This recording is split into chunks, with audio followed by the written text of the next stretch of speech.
Hello friends, my name is Pankaj Vaishnav and we are understanding chapter 5 of geography, that is minerals and energy resources. तो अभी तक इस chapter में हमने क्या क्या बातें समझी है। सबसे पहले हमने ये समझा कि मिनरल्स क्या होते हैं, मिनरल्स की डेफिनेशन क्या है और मिनरल्स का क्लासिफिकेशन हम कैसे कर सकते हैं। फिर हमने ये समझा कि ये जो मिनरल्स हैं वो कौन से अलग अलग फॉर्म में हमें देखने को मिलते हैं। फिर हमने कुछ फेरस और नॉन फेरस मिनरल, साथ ही कुछ नॉन मेटालिक मिनरल्स के बारे में भी बात की और यह भी देखा कि मिनरल्स का कंजर्वेशन क्यों जरूरी है और कैसे हम इन मिनरल्स का कंजर्वेशन कर सकते हैं। आज के इस पार्ट में हमें यह समझना है कि अलग अलग एनर्जी रिसोर्सेस कौन कौन से हैं, एनर्जी रिसोर्स का कंजर्वेशन क्यों जरूरी है और कैसे हम एनर्जी कंजर्वेशन कर सकते हैं। तो आज के पार्ट से अपनी कॉम्पिटेंसी क्या डेवलप होगी, हम समझ पाएंगे कि अलग अलग एनर्जी रिसोर्सेस का सस्टेनेबल यूज करना क्यों बहुत ज्यादा जरूरी है। तो शुरू करते हैं और समझते हैं एनर्जी रिसोर्सेस को।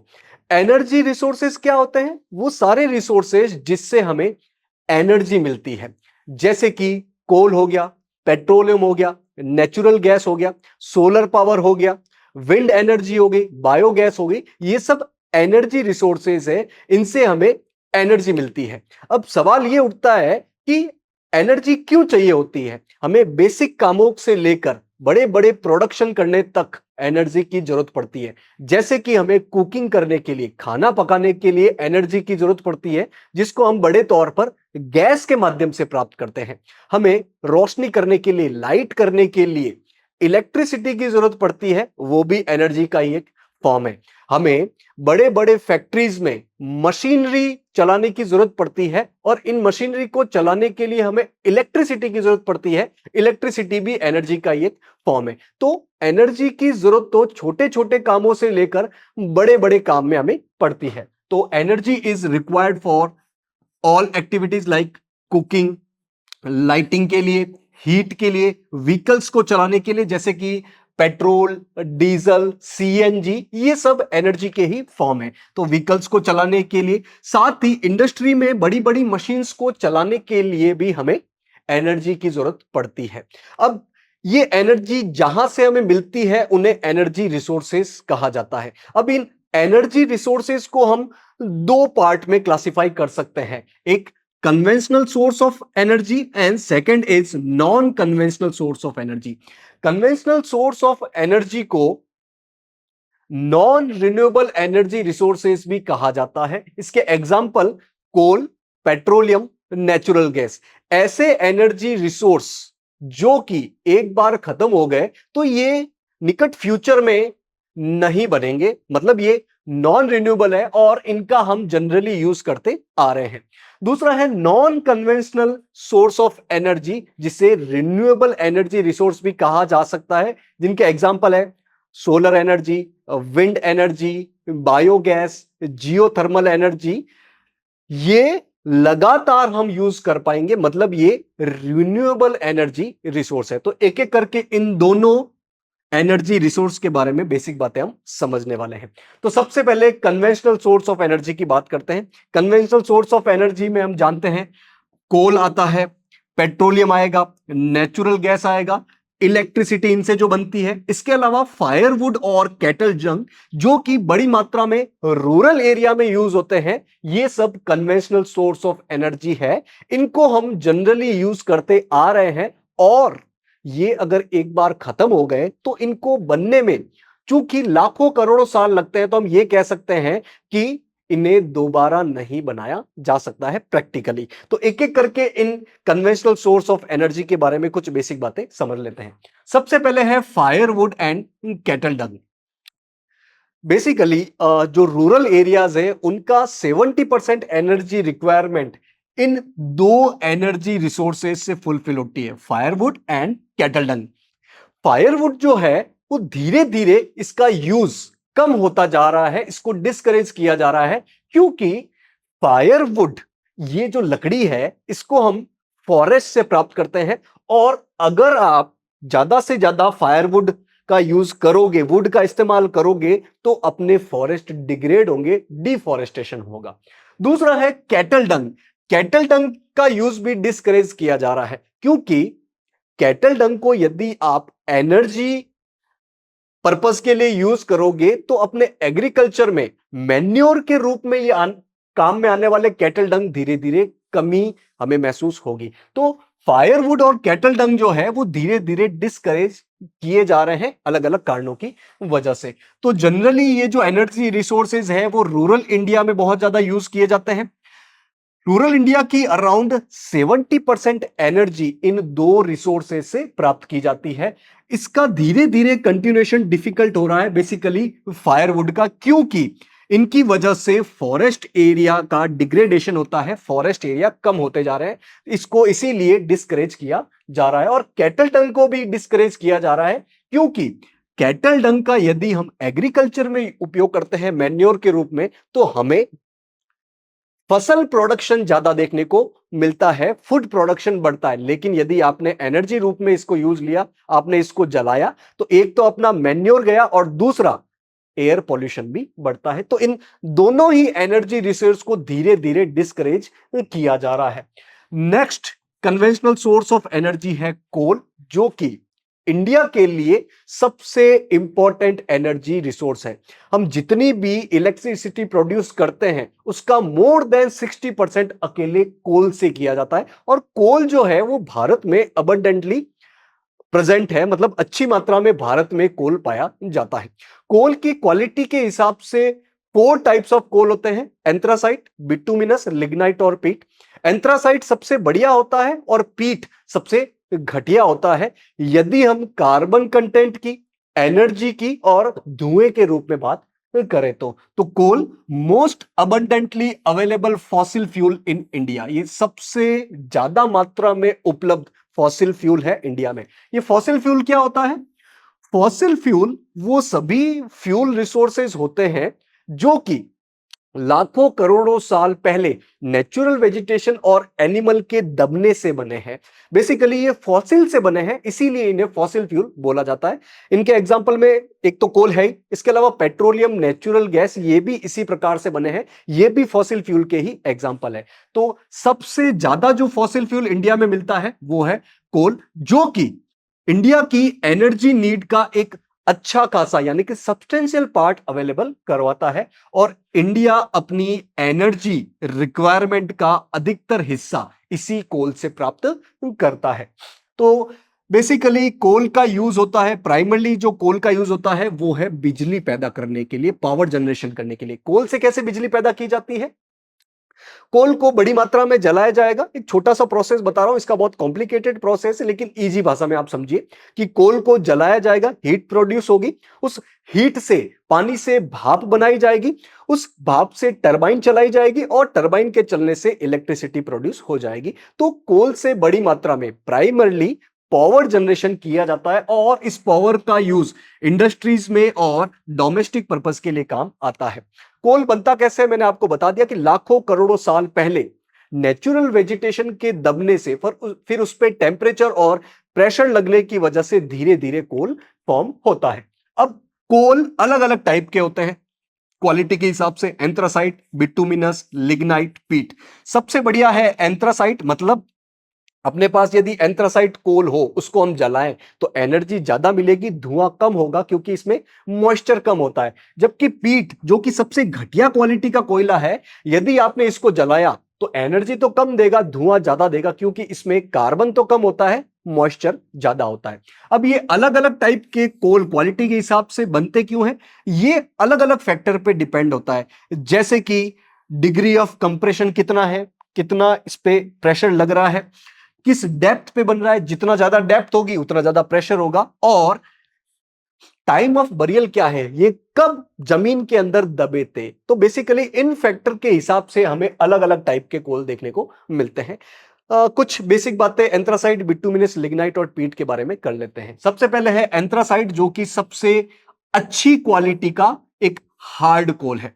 दूसरा है बिटुमिनस, इंडिया में सबसे ज्यादा बिटुमिनस कोल ही मिलता है और इसीलिए इंडिया में कमर्शियली सबसे ज्यादा किस कोल का यूज होता है? बिटुमिनस का होता है। ये पावर जनरेशन के लिए, इंडस्ट्रियल एनर्जी के लिए बड़ी मात्रा में यूज होता है। इसी में एक आता है मेटलर्जिकल कोल। अगर बिटुमिनस कोल की क्वालिटी और हाई है तो वो मेटलर्जिकल कोल कहलाता है। ये एक हाई ग्रेड बिटुमिनस कोल है जो कि बेसिकली आयरन की स्मेल्टिंग के लिए काम आता है ब्लास्ट फर्नेस में। तो ब्लास्ट फर्नेस में आयरन स्मेल्टिंग के लिए बेसिकली इस मेटलर्जिकल कोल का इस्तेमाल किया जाता है और मेटलर्जिकल कोल जो है वो हाई ग्रेड बिटुमिनस कोल होता है। फिर आता है लिग्नाइट। ये बिटुमिनस से कम क्वालिटी का कोल होता है और ये एक ब्राउन कोल है। सॉफ्टनेस इसकी ज्यादा है। जैसे जैसे क्वालिटी कम होती जाएगी मॉइस्चर कंटेंट बढ़ता जाएगा, इसमें नमी की मात्रा बढ़ती जाएगी। और बेसिकली ये जो लिग्नाइट कोल है वो तमिलनाडु के नेवेली में हमें देखने को मिलता है। सबसे घटिया क्वालिटी का कोल है पीट। इसमें कार्बन कम होगा, मॉइस्चर ज्यादा होगा, एनर्जी कम देगा और धुआं ज्यादा देगा, पॉल्यूशन ये ज्यादा करेगा। अब देखते हैं कि इंडिया में कौन कौन से जियोलॉजिकल एजेस में हमें कोल देखने को मिलते हैं और उन्हीं के हिसाब से इन कोल के नाम दिए गए हैं। जैसे कि यदि ये पुराने समय में बना है, अराउंड 200 मिलियन ईयर्स अगो बना है, तो वो गोंडवाना एज का कोयला है, तो वो गोंडवाना कोल कहलाता है। और यदि वो 50 मिलियन ईयर अगो बना है तो वो टर्शियरी पीरियड के अंदर आ जाएगा, उसे टर्शियरी कोल बोला जाता है। इन दोनों कोल के बारे में, एजेस के हिसाब से इन दोनों कोल के बारे में बेसिक बातें समझ लेते हैं। सबसे पहले है गोंडवाना कोल। जैसा मैंने बताया आपको कि ये अराउंड 200 मिलियन ईयर्स ओल्ड है। इतना पुराना समय में ये कोल बना है। बेसिकली ये दामोदर वैली जो कि वेस्ट बंगाल और झारखंड में पड़ता है, यहां पर आपको ये गोंडवाना कोल देखने को मिल जाएगा। और ये एक प्रकार का मेटलर्जिकल कोल है, बेसिकली हाई ग्रेड बिटुमिनस कोल है। इसके अलावा झारिया, रानीगंज, बोकारो, इस एरिया में हमें ये गोंडवाना कोल देखने को मिलता है। नेक्स्ट एज के हिसाब से है टर्शियरी कोल जो कि around 50 to 55 million years old reserve है और बेसिकली इंडिया के नॉर्थ ईस्टर्न पार्ट में हमें देखने को मिलता है, जिसमें असम, अरुणाचल प्रदेश, मेघालय, नागालैंड, इस एरिया में टर्शियरी कोल हमें ज्यादा देखने को मिलता है। तो एज के हिसाब से गोंडवाना कोल और टर्शियरी कोल, और क्वालिटी के हिसाब से एंथ्रासाइट, बिटुमिनस, लिग्नाइट और पीट हो जाएगा। आगे बढ़ते हैं।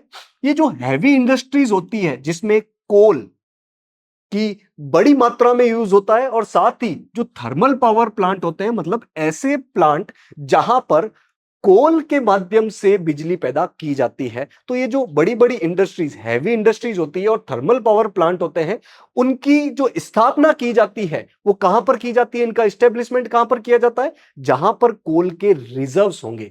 क्यों?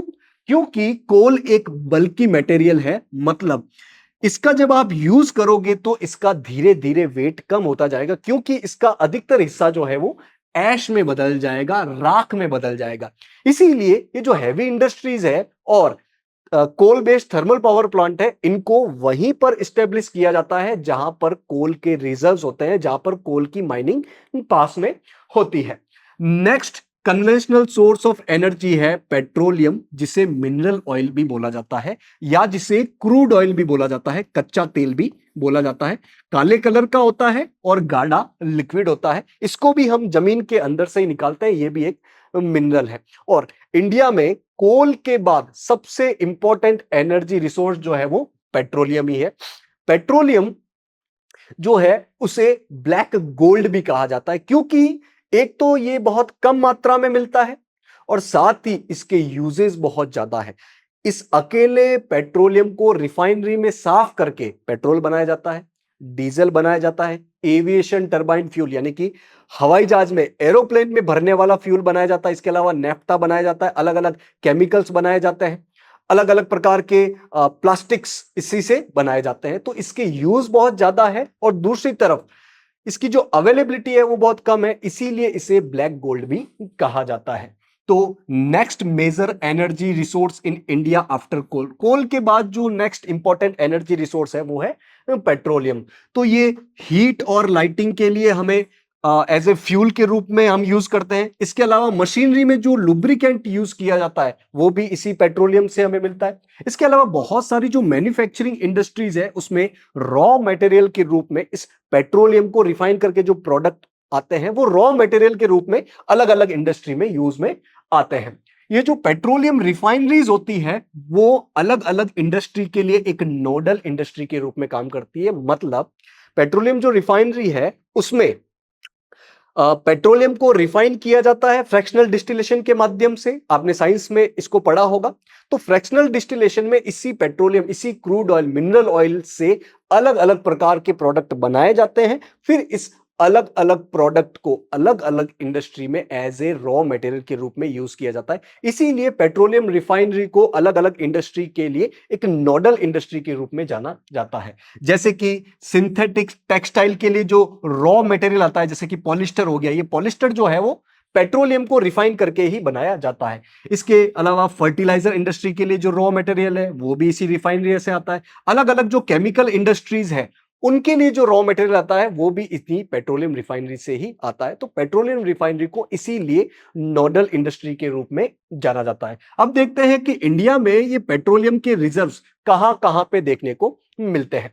सबसे पहले हम समझते हैं कि इसका अक्रेंस कहां पर होता है। बेसिकली ये सेडिमेंट्री रॉक्स जो है उनमें देखने को मिलता है। उसमें जो लेयर वाले पार्ट होते हैं उसके अलग अलग पार्ट में हमें देखने को मिलता है। तो जो टर्शियरी एज की रॉक फॉर्मेशन है उसके एंटीक्लाइन्स में, उसके फॉल्ट ट्रैप्स में हमें पेट्रोलियम के रिजर्व्स देखने को मिलते हैं। और जहां पर फोल्डिंग वाला रीजन है, एंटीक्लाइन वाला रीजन है, डोम्स वाला एरिया है, वहां पर जो अपफोल्ड का क्रेस्ट है वहां पर भी हमें पेट्रोलियम रिजर्व देखने को मिलते हैं। तो जो ऑयल बियरिंग लेयर होती है वो पोरस होती है, मतलब उसमें छिद्र होते हैं। और ये बेसिकली लाइमस्टोन, सैंडस्टोन ऐसी रॉक में हमें देखने को मिलता है जिसके थ्रू ऑयल आराम से फ्लो हो सकता है। Oil is prevented from rising और sinking by intervening non porous layer.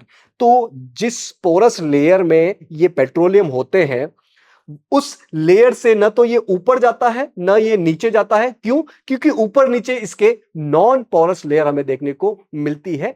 कुछ यदि पोरस लेयर मिल गई तो वहां के थ्रू ही ये पेट्रोलियम आपको सरफेस के ऊपर आता हुआ देखने को मिल जाएगा। और बेसिकली हम ड्रिलिंग के माध्यम से इसको अर्थ के अंदर से निकालते हैं। Also found in fault traps between porous and non porous rocks. तो जो पोरस रॉक्स होती है, नॉन पोरस रॉक्स होती है, उसके बीच में जो फॉल्ट ट्रैप्स होते हैं वहां पर भी आपको पेट्रोलियम के रिजर्व देखने को मिल जाएंगे। और साथ ही जहां जहां आपको पेट्रोलियम के रिजर्व देखने को मिलेंगे वहीं पर आपको गैस के रिजर्व भी देखने को मिलेंगे। और गैस जो है वो जनरली पेट्रोलियम के ऊपर होती है, क्योंकि गैस जो है वो पेट्रोलियम की तुलना में हल्की होती है, लाइटर होती है। अब देखते हैं कि भारत में कौन कौन से मेजर प्रोडक्शन एरिया है। बेसिकली 3 एरियाज हैं जहां पर इंडिया में बड़ी मात्रा में इस पेट्रोलियम का, इस क्रूड ऑयल का प्रोडक्शन होता है। वो है मुंबई हाई, गुजरात और असम। ये जो मुंबई हाई वाला एरिया है वो एक ऑफशोर ऑयल फील्ड है। ऑफशोर ऑयल फील्ड मतलब कि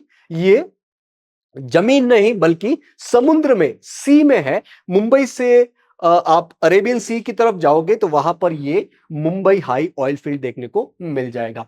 गुजरात में इंपॉर्टेंट अंकलेश्वर, ये एक ऑयल प्रोडक्शन एरिया है। असम में डिगबोई, नाहरकटिया, नोरान, हुग्रीजान, ये इंपॉर्टेंट ऑयल प्रोडक्शन एरिया है। और असम का ये जो डिगबोई है ये इंडिया का ओल्डेस्ट ऑयल फील्ड है। सबसे पुराना ऑयल फील्ड पूछा जाए कि इंडिया में कौन सा है तो डिगबोई। कौन से स्टेट में है? असम में।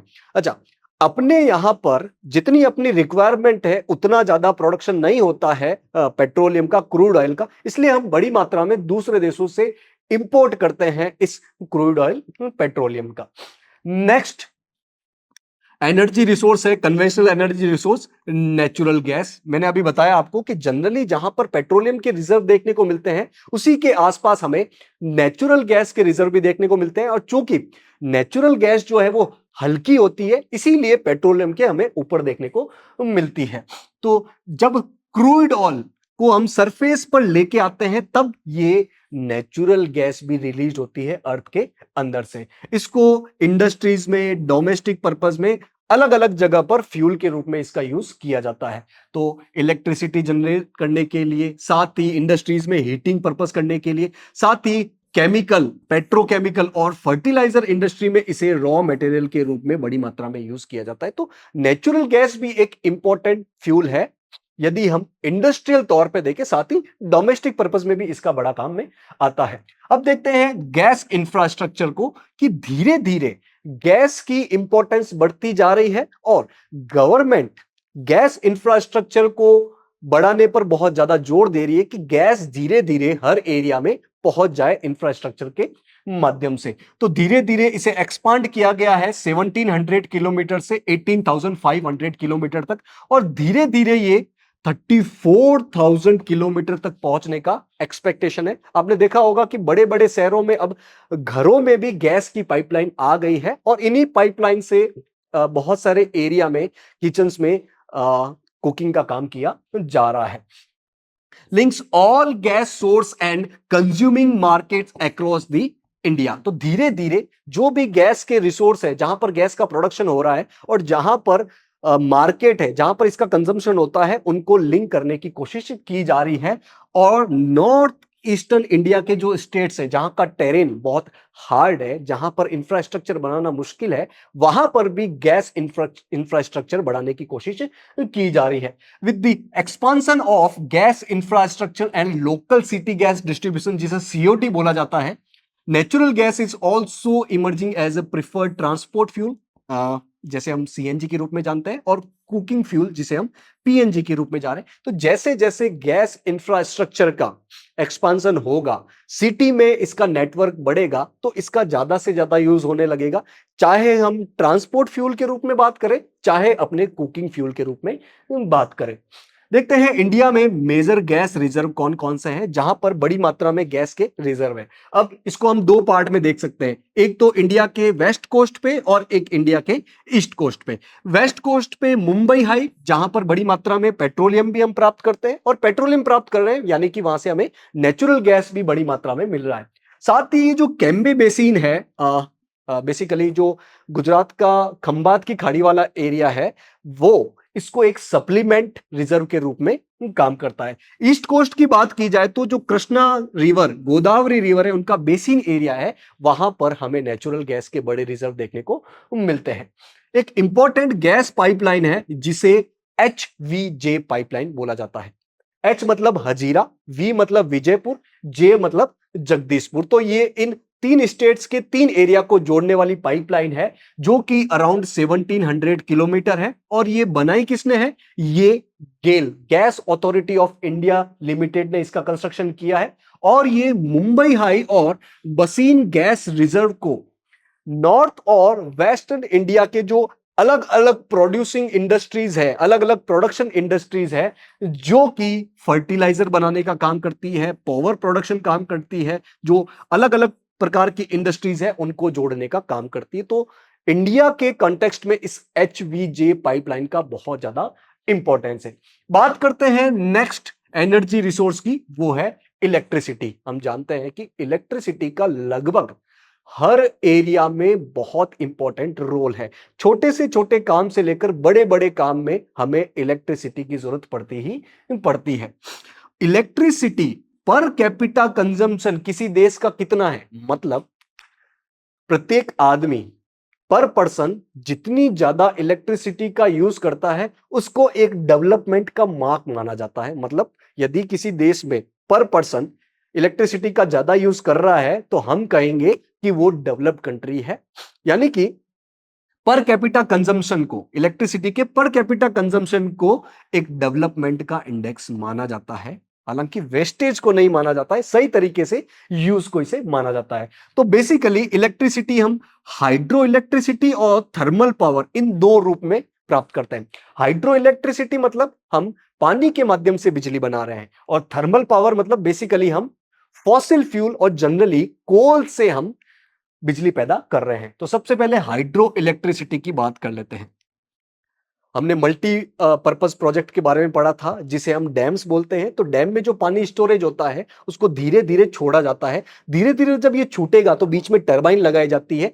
पानी के बहने से ये टरबाइन घूमेगी और उस टरबाइन से इलेक्ट्रिसिटी प्रोड्यूस हो जाएगी, जिसे हम हाइड्रो इलेक्ट्रिसिटी बोलते हैं। तो it is generated by running water which drives hydro turbine, और जिससे हमें बड़ी मात्रा में बिजली पैदा होती हुई देखने को मिलेगी। अराउंड 20% जो एनर्जी है, जो इलेक्ट्रिसिटी है, वो हाइड्रो इलेक्ट्रिसिटी से बनती हुई देखने को मिलती है इंडिया में। और ये एक रिन्यूएबल एनर्जी रिसोर्सेज है, यानी कि इसे बार बार हम नया नया बना सकते हैं। तो इस फोटो से आप समझ सकते हैं कि कैसे हाइड्रो इलेक्ट्रिसिटी प्रोड्यूस की जाती है। यहां डैम में इस तरफ पानी जमा है, इस पानी को धीरे धीरे रिलीज किया जाएगा, बीच में ये टरबाइन लगी हुई है। पानी जब इससे गुजरेगा तो टरबाइन जोर से घूमेगी, और टरबाइन जोर से घूमेगी तो अपनी इलेक्ट्रिसिटी प्रोड्यूस हो जाएगी। India has number of multipurpose project which produce hydro electric power. तो ये हमने देखा था कि इंडिया में बहुत सारे मल्टीपर्पज प्रोजेक्ट हैं जिसके माध्यम से हम हाइड्रो इलेक्ट्रिसिटी बनाने का काम कर रहे हैं। जैसे कि हिमाचल प्रदेश में भाखड़ा नांगल है, दामोदर वैली कॉर्पोरेशन है बेसिकली झारखंड और वेस्ट बंगाल में, कोपिली हाइडल प्रोजेक्ट है जो कि बेसिकली असम में है। तो अलग अलग बहुत सारे मल्टीपर्पज प्रोजेक्ट है जिसके माध्यम से हम बड़ी मात्रा में हाइड्रो इलेक्ट्रिसिटी प्रोड्यूस कर रहे हैं। नेक्स्ट इलेक्ट्रिसिटी में है थर्मल इलेक्ट्रिसिटी, जो कि बेसिकली फॉसिल फ्यूल को बर्न करके हम प्रोड्यूस करते हैं। फॉसिल फ्यूल मतलब कोल, पेट्रोलियम, नेचुरल गैस, और सबसे ज्यादा कोल का उपयोग किया जाता है। इंडिया का अराउंड मोर देन 60% जो इलेक्ट्रिसिटी प्रोड्यूस होती है वो कोल से ही प्रोड्यूस होती है। Thermal power station use non renewable fossil fuel for generating electricity. ये जो थर्मल पावर प्लांट होते हैं वो फॉसिल फ्यूल का यूज करते हैं इलेक्ट्रिसिटी बनने के लिए, और ये फॉसिल फ्यूल जो है वो नॉन रिन्यूएबल है। एक बार खत्म हो गए तो इनको बनने में लाखों करोड़ों साल लगते हैं, इसीलिए इन्हें हम ऐसा भी कह सकते हैं कि एक बार खत्म हो गए तो खत्म हो गए, इनको दोबारा नहीं बनाया जा सकता है प्रैक्टिकली। आगे बढ़ते हैं, कन्वेंशनल एनर्जी रिसोर्सेज के बाद पढ़ते हैं नॉन कन्वेंशनल एनर्जी रिसोर्स को, जिसको हम रिन्यूएबल एनर्जी रिसोर्स भी कह सकते हैं। कौन कौन से है ये? Solar energy, wind energy, tidal energy, geothermal energy, biogas और एटॉमिक एनर्जी। तो बेसिकली ये नॉन कन्वेंशनल एनर्जी रिसोर्स है जिसको हम रिन्यूएबल एनर्जी रिसोर्स भी कह सकते हैं। एक एक करके इनके बारे में समझते हैं। सबसे पहले हम ये समझते हैं कि in non conventional energy resource या रिन्यूएबल एनर्जी रिसोर्स की जरूरत क्यों पड़ रही है।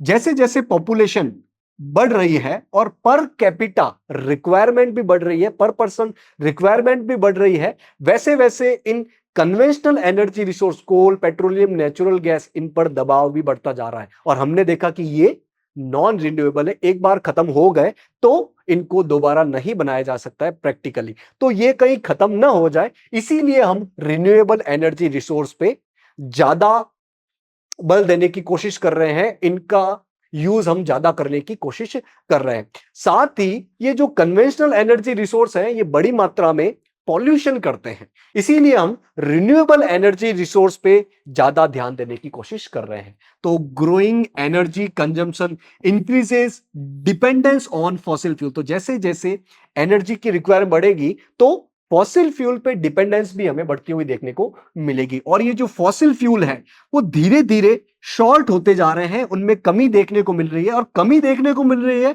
यानी कि उनकी प्राइस जो है वो धीरे धीरे राइज होगी। भाई डिमांड तो उतनी ही है, लेकिन इनमें हमें सप्लाई में कमी देखने को मिल रही है, तो इनकी प्राइस धीरे धीरे हमें बढ़ती हुई देखने को मिल रही है, जिसकी वजह से फ्यूचर में जो एनर्जी सप्लाई है उसमें अनसर्टेनिटी हमें देखने को मिल रही है कि कुछ कंट्रीज, कुछ एरियाज जो है वो इन महंगे फॉसिल फ्यूल को नहीं ले पा रहे हैं, और उन कंट्रीज की जो एनर्जी सिक्योरिटी है वो खतरे में पड़ती जा रही है। साथ ही इन फॉसिल फ्यूल के यूज से बहुत ज्यादा एनवायरमेंटल प्रॉब्लम भी हमें देखने को मिल रही है, जैसे कि global warming and climate change.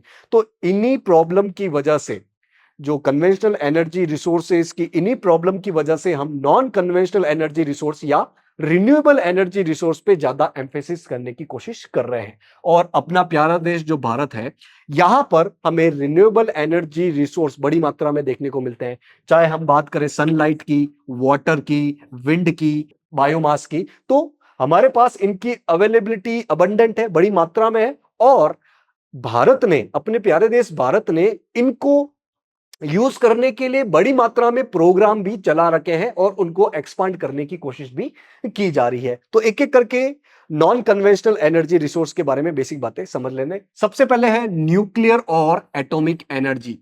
जो एटॉमिक स्ट्रक्चर होता है उसमें चेंज करोगे तो बड़ी मात्रा में हीट जनरेट होगी और उस हीट का यूज हम इलेक्ट्रिसिटी एनर्जी प्रोडक्शन के लिए कर सकते हैं। ये जो न्यूक्लियर और एटॉमिक एनर्जी होती है वो बेसिकली हम uranium, thorium in atomic mineral से करने की कोशिश करते हैं। बेसिकली ये राजस्थान की अरावली रेंजेस और झारखंड में बड़ी मात्रा में मिलते हैं, जिसको हम न्यूक्लियर पावर बनाने के लिए यूज करते हैं।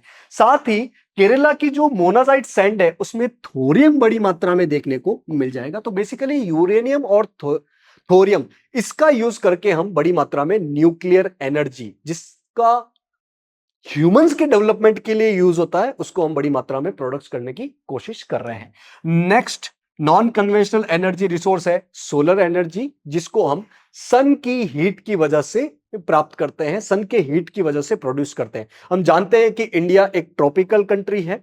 ट्रॉपिक ऑफ कैंसर अपने बीचों बीच में से, लगभग इंडिया के बीचों बीच में से होकर गुजरती है, यानी कि इंडिया के पास बहुत ज्यादा संभावना है कि हम बड़ी मात्रा में सोलर एनर्जी प्रोड्यूस कर सके। तो इंडिया एक ट्रॉपिकल कंट्री है, इसीलिए यहां पर इस सोलर एनर्जी को टैप करने की बहुत ज्यादा पॉसिबिलिटी है। सोलर एनर्जी जनरली रूरल और रिमोट एरिया में बहुत ज्यादा पॉपुलर हो रही है, जहां पर इलेक्ट्रिसिटी इतनी बड़ी मात्रा में नहीं पहुंच पाती है।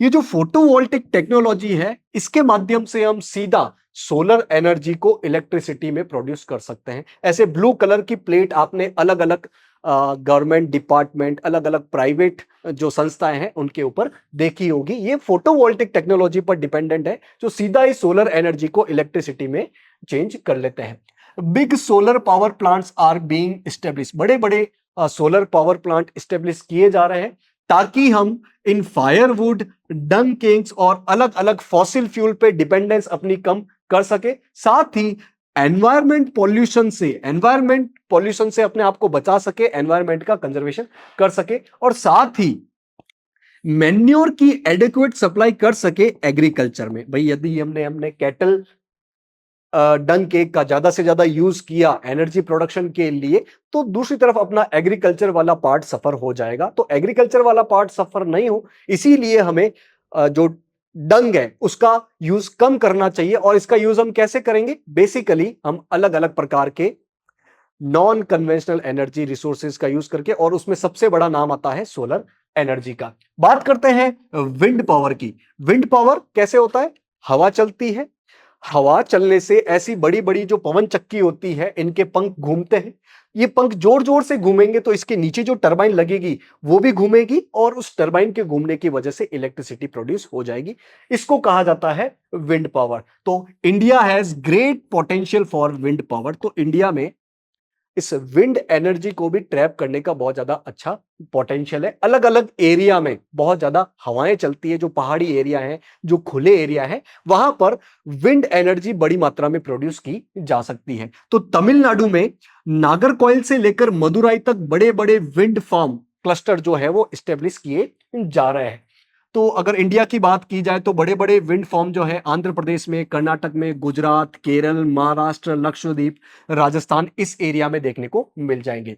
तमिलनाडु का ये जो नागरकोइल वाला एरिया है और राजस्थान का जो जैसलमेर वाला एरिया है, वो विंड एनर्जी के एफिशिएंट यूज के लिए बहुत ज्यादा फेमस है। आप कभी जैसलमेर वाले एरिया में गए हो तो देखे होंगे आपने कि बहुत बड़े बड़े ऐसी विंड मिल्स, पवन चक्कियां लगी हुई है। Next non conventional energy resource है बायोगैस। जो अपना प्लांट मटेरियल है, जो एनिमल मटेरियल है, एनिमल वेस्ट है, प्लांट वेस्ट है, उनका डीकंपोजिशन से हमें बड़ी मात्रा में गैस मिलती है, एक एनर्जी रिसोर्स मिलता है जिसे बोला जाता है बायोगैस। तो डीकंपोजिशन ऑफ ऑर्गेनिक मैटर, यानी कि फार्म वेस्ट हो गया, एनिमल वेस्ट हो गया, प्लांट वेस्ट हो गया, इनके डीकंपोजिशन होने की वजह से गैस प्रोड्यूस होती है, जिसे हम बायोगैस कहते हैं। इस बायोगैस की थर्मल एफिशिएंसी बहुत ज्यादा होती है। तो अलग अलग लेवल पर ऐसे बायोगैस प्लांट स्टेब्लिश किए जा रहे हैं, जिनसे बड़ी मात्रा में बायोगैस का हम प्रोडक्शन कर रहे हैं। जैसे कि हम म्युनिसिपल लेवल पे बात करें, चाहे हम कोऑपरेटिव लेवल पे बात करें, या इंडिविजुअल लेवल पर भी लोग ऐसे बायोगैस प्लांट लगा रहे हैं, जिनसे बड़ी मात्रा में बायोगैस का प्रोडक्शन कर रहे हैं। गोबर गैस प्लांट भी इसी बायोगैस प्लांट के अंतर्गत आता है, जिसमें बड़ी मात्रा में हम जो डंग्स है उसका इस्तेमाल करते हैं, जिससे एक तरफ तो एनर्जी प्रोडक्शन भी होता है और दूसरी तरफ इसका जो बचा खुचा हिस्सा होता है वो मैन्योर के रूप में अच्छी तरीके से यूज आ सकता है। तो इसके ट्विन बेनिफिट है अगर हम गोबर गैस प्लांट की बात करें तो biogas is most efficient use of cattle डंग। यदि अपने पास कैटल डंग है बड़ी मात्रा में तो उससे हम बड़ी मात्रा में बायोगैस का प्रोडक्शन करके एक एफिशिएंट एनर्जी का प्रोडक्शन कर सकते हैं। It prevents loss of tree and manure due to burning of fuel wood and cow dung cakes. तो यदि हम फ्यूल वुड का बर्निंग करेंगे एनर्जी प्रोडक्शन के लिए, काउ डंग्स को यदि हम जलाएंगे एनर्जी प्रोडक्शन करने के लिए तो बहुत ज्यादा वेस्ट हो जाएगा। इनका हम यूज करें बायोगैस प्रोडक्शन के लिए तो बायोगैस प्रोडक्शन से एनर्जी भी मिलेगी और दूसरी तरफ अच्छा मेन्योर भी मिलेगा और एनवायरमेंटल पॉल्यूशन भी कम होता हुआ देखने को मिलेगा। नेक्स्ट है टाइडल एनर्जी। जो सीज वाला पार्ट है, ओशन वाला पार्ट है, वहां पर जो हाई टाइड्स और लो टाइड्स चलती है उस टाइड का यूज करके हम इलेक्ट्रिसिटी जनरेट करते हैं। जब हाई टाइड आएगी तो एक ऐसा स्ट्रक्चर बनाएंगे जहां पर इस हाई टाइड से आया पानी रुक जाएगा। फिर जब हाई टाइड से लो टाइड हो जाएगी, पानी उतर जाएगा, तब इस हाई टाइड का जो पानी यहां पर हमने इकट्ठा किया है उसको धीरे धीरे किसी इनलेट से हम बाहर जाने देंगे और इस इनलेट पे टरबाइन लगे होंगे। ये टरबाइन जोरदार घूमेंगे और इससे अपनी इलेक्ट्रिसिटी प्रोड्यूस हो जाएगी। इस प्रकार की एनर्जी प्रोडक्शन को बोलते हैं टाइडल एनर्जी। तो oceanic tides can be used to generate electricity. Floodgate dams are built across inlets during high tide. Water flows into the inlet. High tide के दौरान इनलेट के अंदर पानी आ जाएगा। It gets trapped when the gate is closed. जब gate को बंद कर दिया जाएगा तो हाई टाइड के दौरान अंदर आया हुआ पानी एक तरीके से ट्रैप हो जाएगा।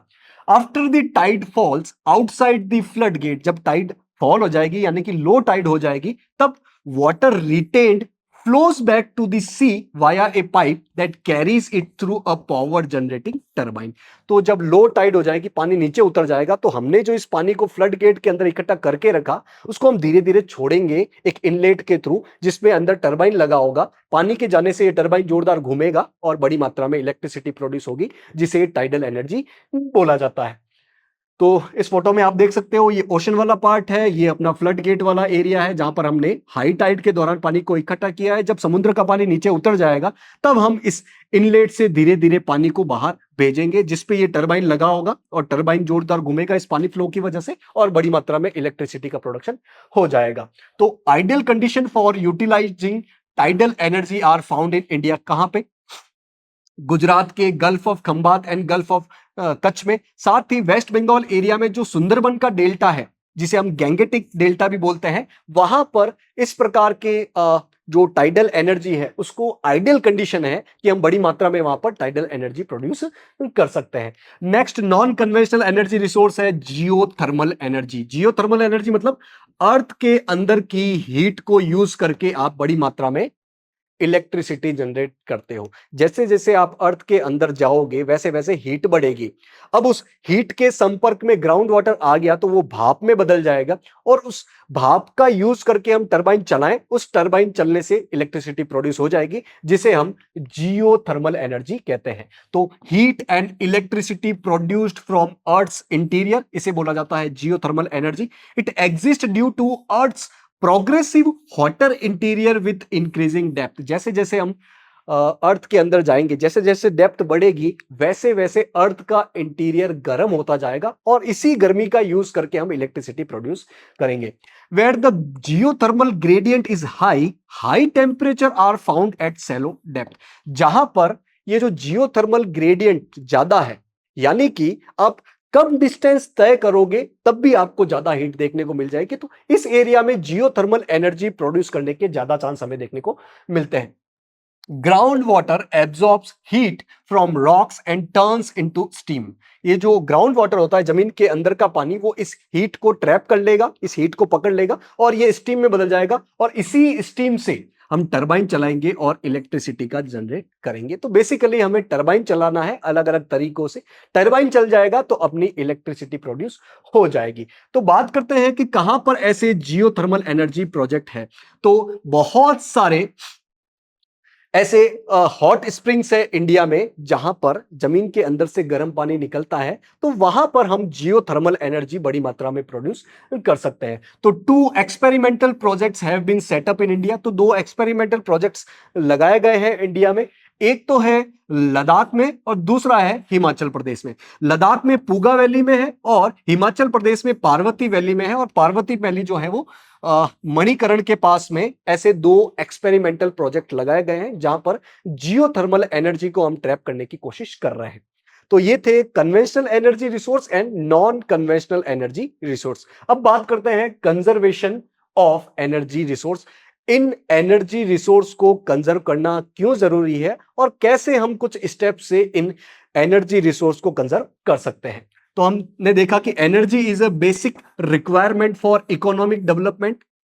ह्यूमन डेवलपमेंट की बात की जाए, इकोनॉमिक डेवलपमेंट की बात की जाए, तो एनर्जी एक बेसिक रिक्वायरमेंट के अंतर्गत आता है।